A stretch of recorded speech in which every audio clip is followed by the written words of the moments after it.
Vous écoutez l'émission Raconte ta ville ou ton village.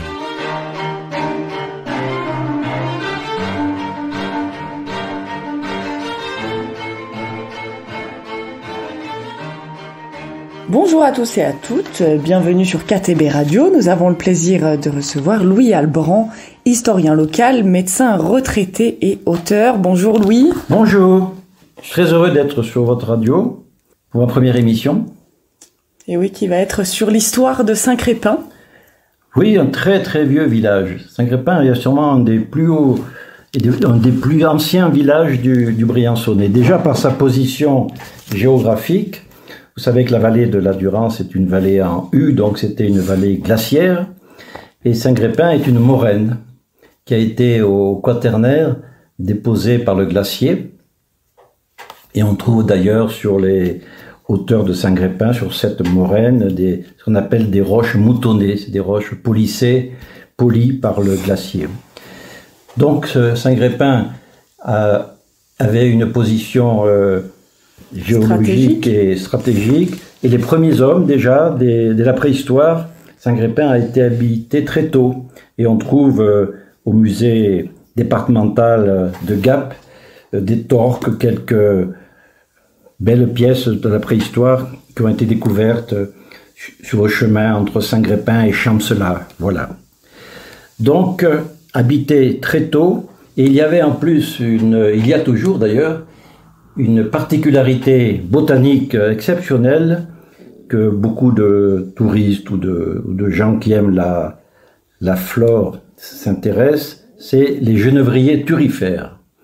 Alors il s'agit pour les scientifiques, Juniperus thuriferus, qui est une plante très rare, un arbre donc qui est sculpté. Ce sont des arbres qui ont, certains ont jusqu'à 500-600 ans, et qui remonte à la première phase après justement la glaciation.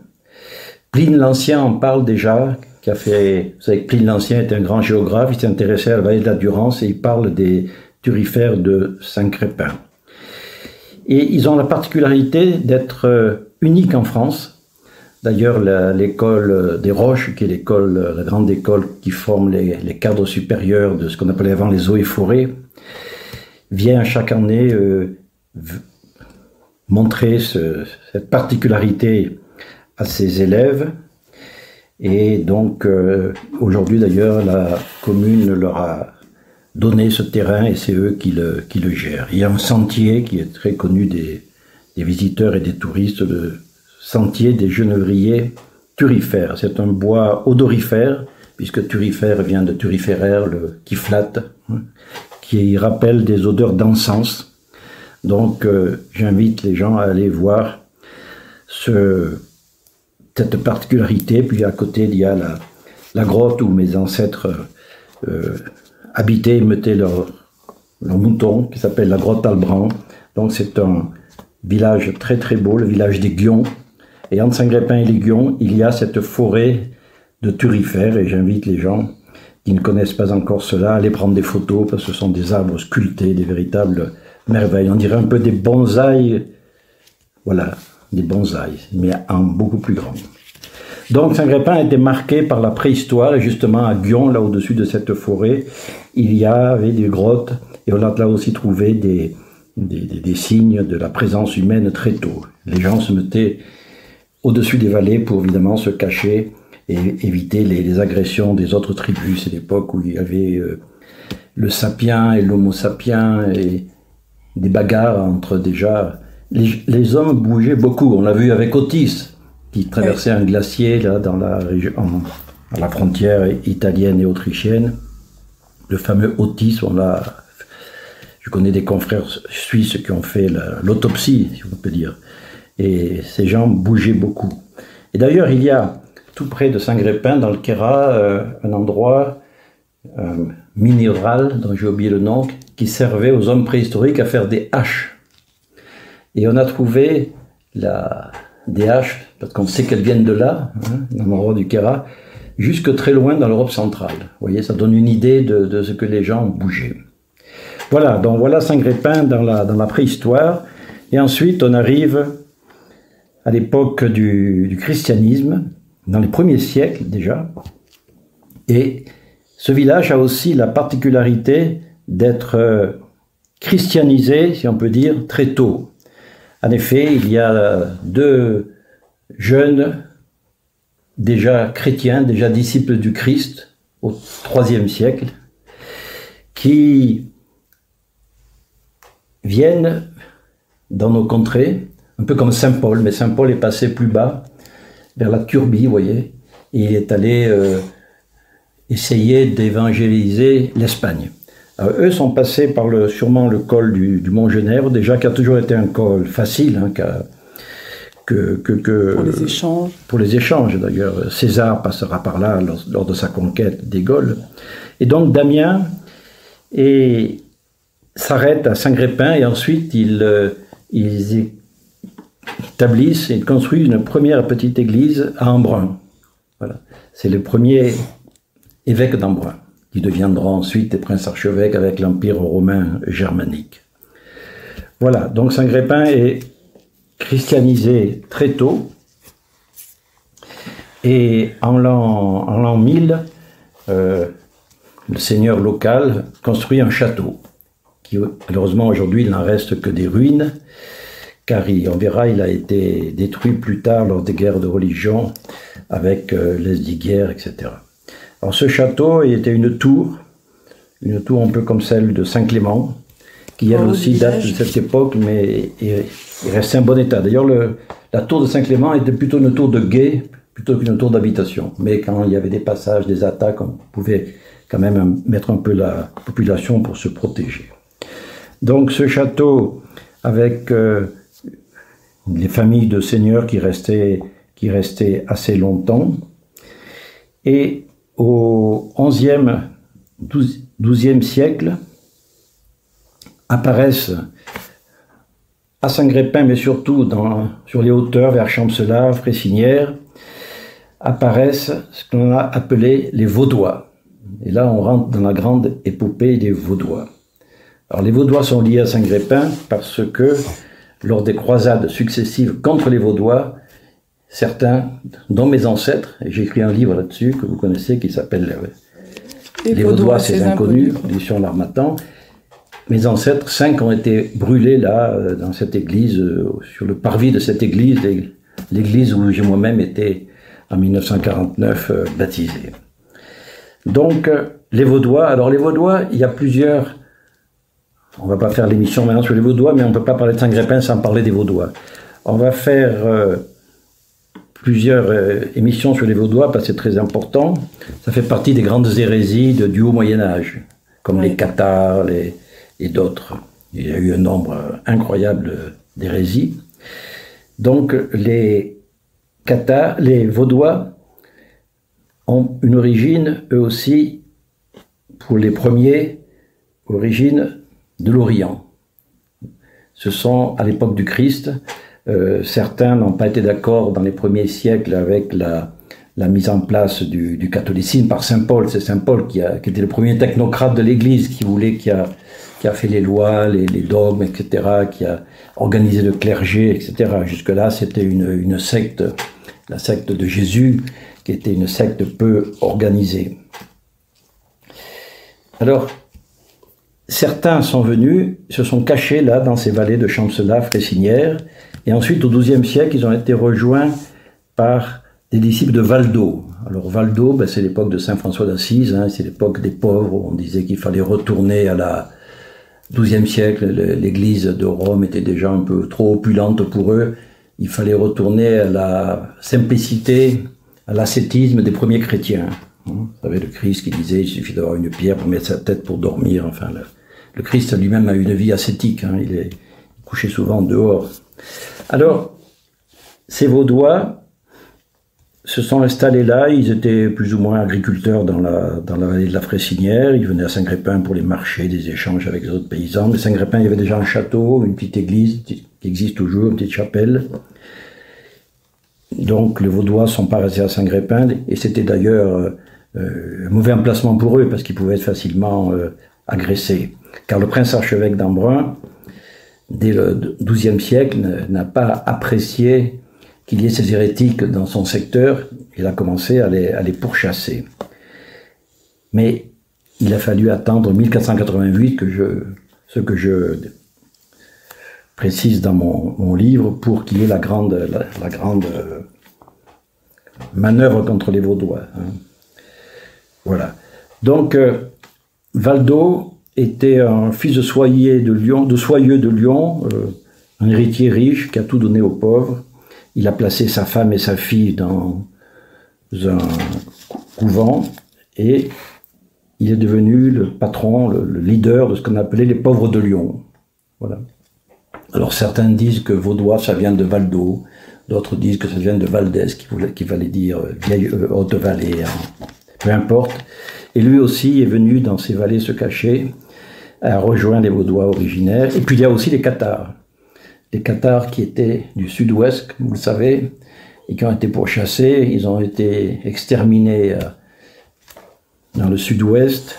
Et certains, là aussi, se sont cachés, sont venus se cacher dans nos hautes vallées. Vous voyez, donc ce qu'on appelle les Vaudois, c'était un ensemble d'hérétiques d'origine variée. Et les Cathares ont longtemps résisté, mais eux, c'était une histoire politique importante, puisque c'est le roi de France qui a voulu les éliminer, etc.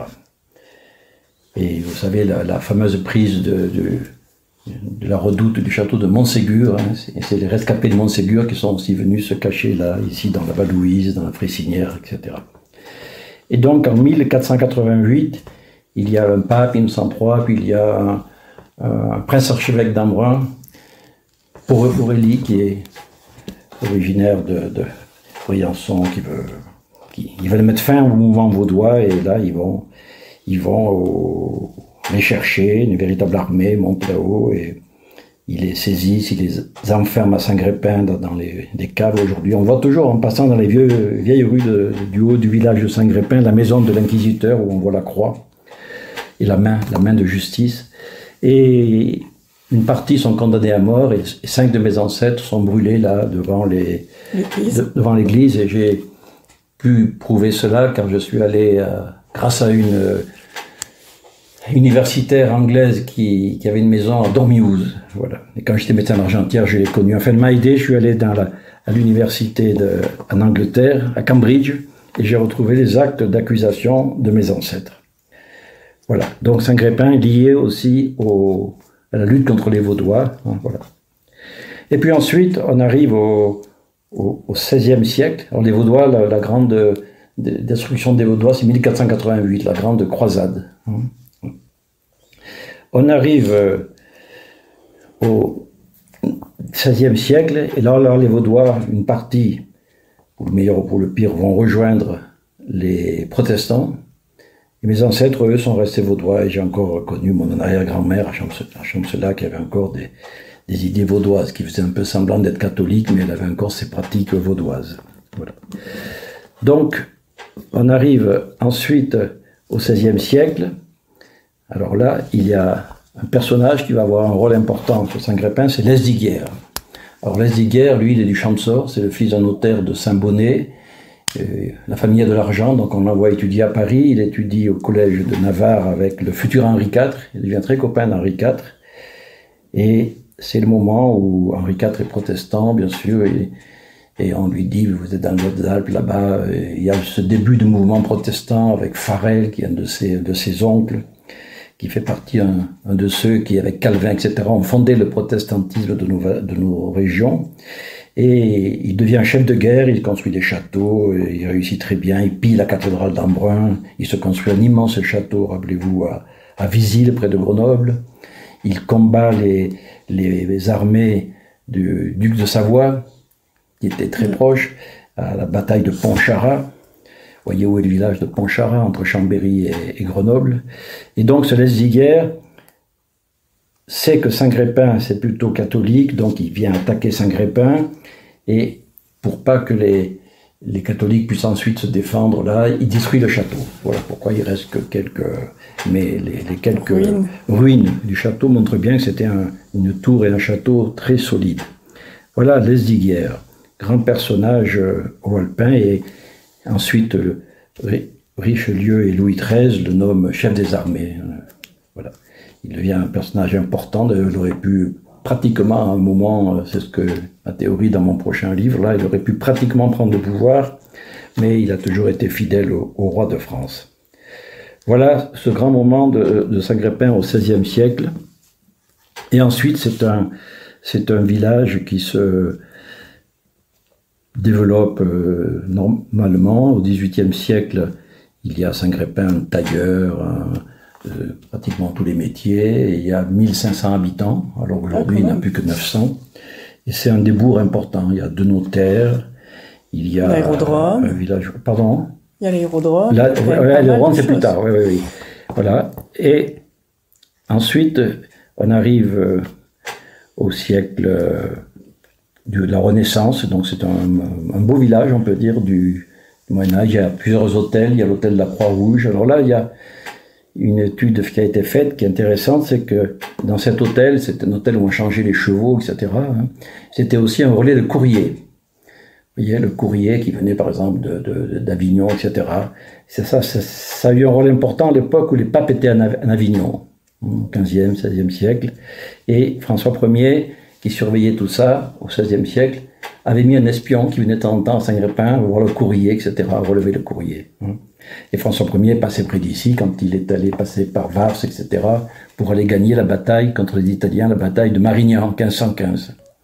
Voilà, donc Saint-Grépin c'était un lieu de passage, à la fois pour les armées, pour le courrier, etc. Et puis on arrive au 19e siècle.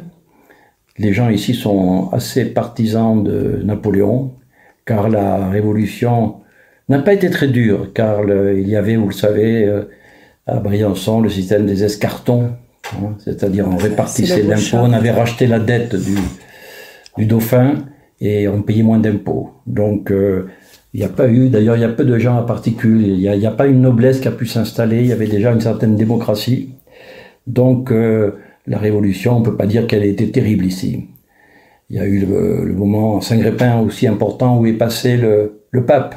Vous savez que Napoléon, après la Révolution, est allé chercher le pape avec l'armée à Rome pour le mener à Paris. Il a dormi à la maison à côté de chez moi, chez le docteur Aymar. Il était très malade. Et le lendemain, ils l'ont porté avec une chaise jusqu'à Savines.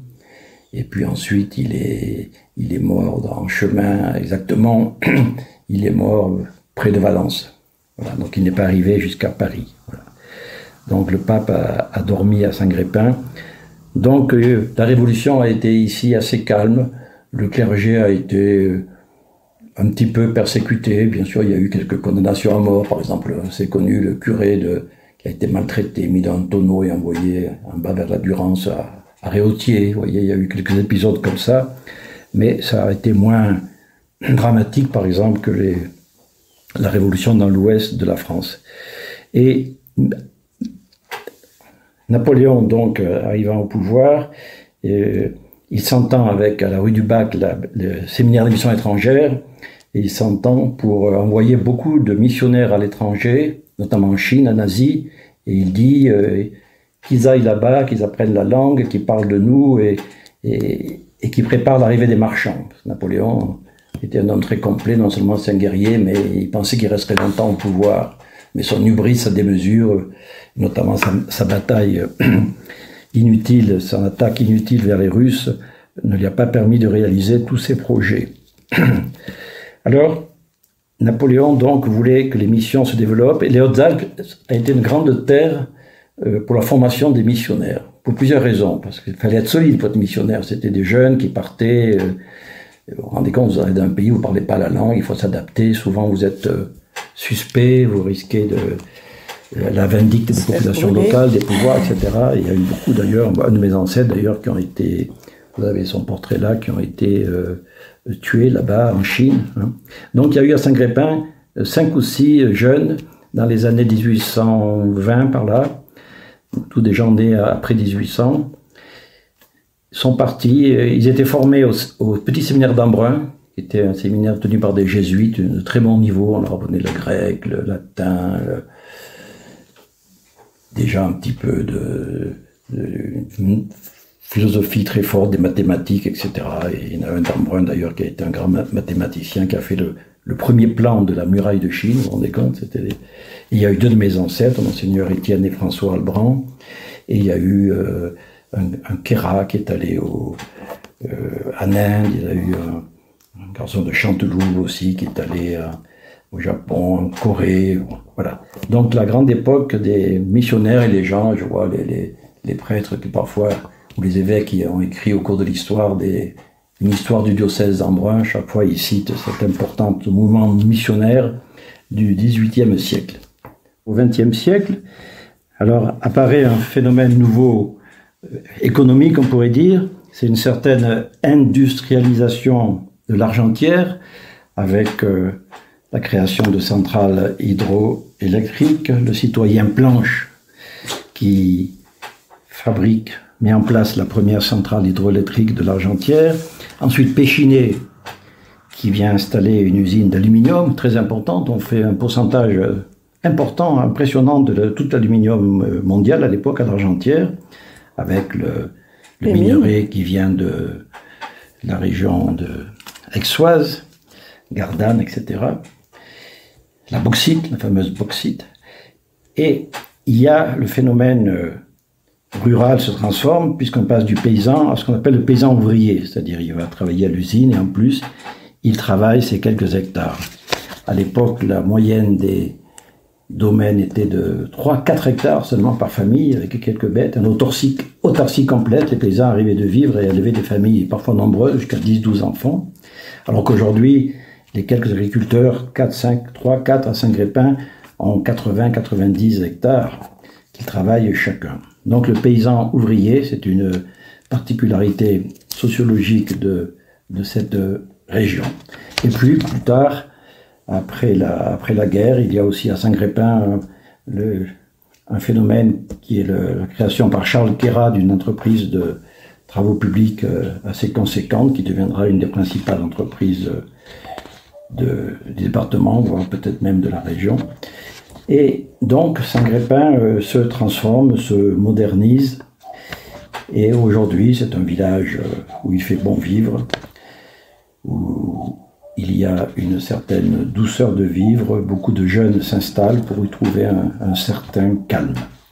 Voilà, brillamment résumé, la passionnante histoire de Saint-Grépin, puisque à un moment on l'a vu, elle touche au grand phénomène de la grande histoire.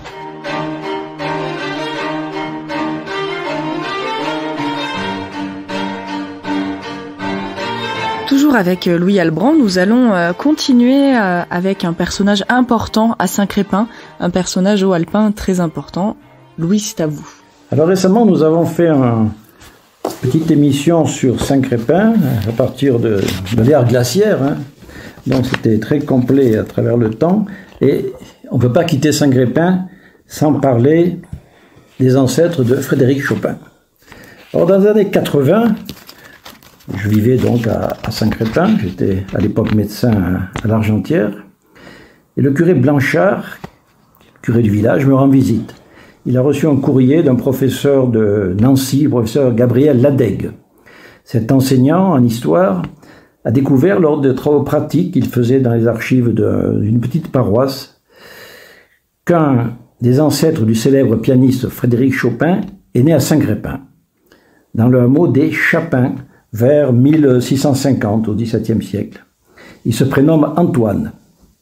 Son père, qui se prénomme Chaffré Chapin, notons bien qu'à l'époque il s'appelle Chapin, et sa mère, Marie, qui est de Vars, qu'elle est née David de Vars, travaille la terre sur les hauteurs de Saint-Grépin, il cultive la vigne, et puis l'époque est difficile, il y a des difficultés financières, des problèmes administratifs.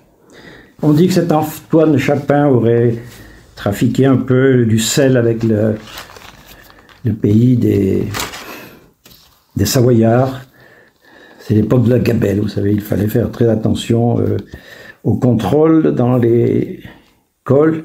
Enfin, suite à ce mélange de difficultés financières et administratives, il quitte à 35 ans son village et se dirige vers la Lorraine, Zirocourt.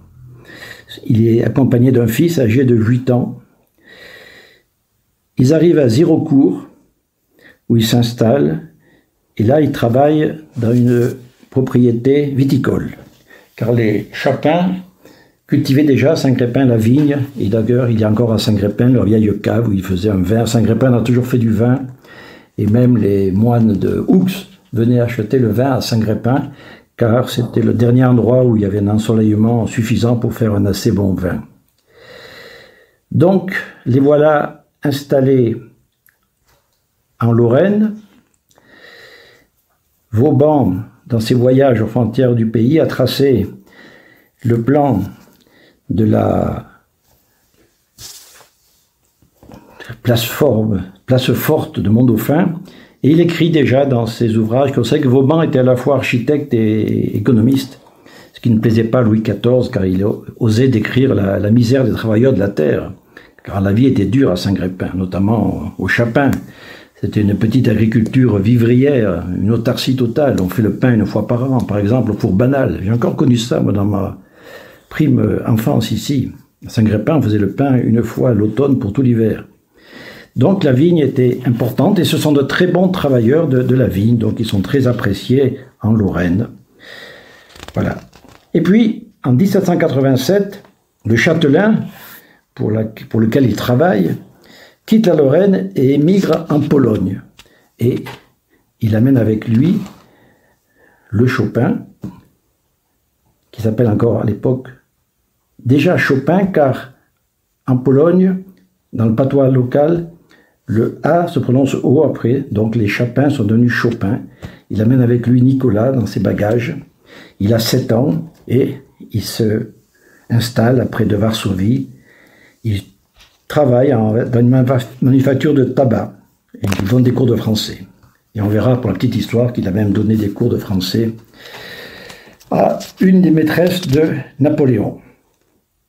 À cet égard, il existe donc cette anecdote amusante. Bonaparte est en campagne près de Varsovie, on est là en 1807, et il s'ennuie. Il a laissé Joséphine, dont il est très amoureux. Talleyrand, qui est là, organise un bal. Et dans ce bal, Bonaparte, le jeune Bonaparte, fringant, auréolé de ses gloires militaires, rencontre Marie Walewska. Marie Walewska, c'est une comtesse qui est née en 1781. Elle va mourir en 1817, très vite. Elle est souvent dénommée, dans la petite histoire, la fiancée polonaise de Napoléon. D'ailleurs, il lui donnera un fils, qui sera ministre des Affaires étrangères de Napoléon III, qui, comme on le sait, est le neveu de Napoléon. Et il s'appellera, lui, ce neveu de Napoléon, ministre donc de Napoléon III. Ensuite, Napoléon demande à Marie Walewska « Où avez-vous appris si bien à parler le français ?» Réponse « J'ai pris des cours avec le petit Chopin. » Voilà, donc le petit Chopin donnait aussi des cours de français pour survivre. C'est amusant de penser que Napoléon a entendu parler des Chopin avant que ce nom ne devienne mondialement célèbre.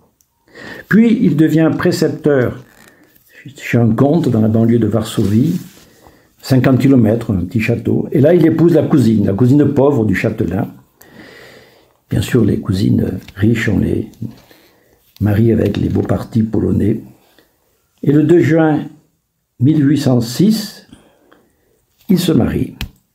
Elle aime la musique, joue du clavecin, etc. Ils auront 4 enfants, dont un d'eux sera Frédéric Chopin, qui va naître en 1810, et on sait qu'il va décéder place Vendôme en 1849. Donc Frédéric a la chance de naître dans un milieu déjà cultivé, polyglotte, et peut-être que tout cela participera à l'éclosion de ce génie précoce. En effet, à 18 ans, il entreprend une tournée internationale à Berlin, Vienne, Prague, puis Paris, où il arrive le 18 septembre 1831 et loge au 27 boulevard Poissonnière. Il ne lui reste que 18 ans à vivre. Il a une vie d'artiste, un peu de bohème à Paris. Il côtoie les plus grands artistes et écrivains, Delacroix, Liszt, George Sand. Et il aura une love story on le sait, avec George Sand, qui a 8 ans de plus que lui, qui prend un certain ascendant sur sa personnalité. C'est une forte femme. Il séjourne souvent dans son château de Noland. Chopin est déjà tuberculeux, donc affaibli, plutôt déprimé, mélancolique. On retrouve ça dans les tons de sa musique. Et ils vivent ensemble 9 années plus ou moins heureuses, en raison surtout de la santé très précaire de Chopin.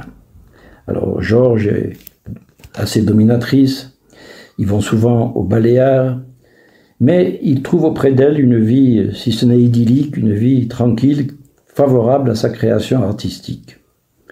Et comme tous les bonheurs, celui-ci est un peu éphémère, fugace, brisé par l'annonce de la mort de son père, Nicolas, en 1844, ce père qui a beaucoup compté dans sa formation de musicien. Et il va d'ailleurs, en 1845, composer un requiem en sa mémoire. Puis la santé de Frédéric Chopin se dégrade, le climat des Baléares humide l'hiver n'est pas très bon pour ses poumons, la relation avec George Sand se tend, se dégrade, l'incompréhension, comme souvent dans les couples, s'installe, et il va mourir seul, place Vendôme, en 1849, il a 39 ans. Voici résumé la vie de ce poète, ce grand poète. Sa musique aura un retentissement mondial, et il est surprenant de voir que pendant son séjour en France, il n'a jamais cherché à voir les terres où vécurent ses ancêtres paternels, dont son père lui a parlé. Donc il n'est jamais venu dans le Dauphiné, et il portait toujours à son cou un pendentif avec un bout de quelques brins de terre de Pologne. Donc Chopin, bien que d'ascendance française, était foncièrement polonais. Voilà. Alors il y a quand même dans les courriers qu'il fait avec son père des traces de certains atavismes, et notamment on retrouve que son père lui écrit certains poèmes, en patois local de Saint-Grépin. Voilà l'histoire des origines de Chopin à Saint-Grépin. Et c'est une histoire peu connue, car les découvertes a été faite donc par l'ADEG, et puis ensuite le travail généalogique a été fait par Jean Combe, ainsi que son épouse Colette Quéra. Et aujourd'hui, nous avons donc cette belle histoire, grâce à eux, à raconter. Merci beaucoup.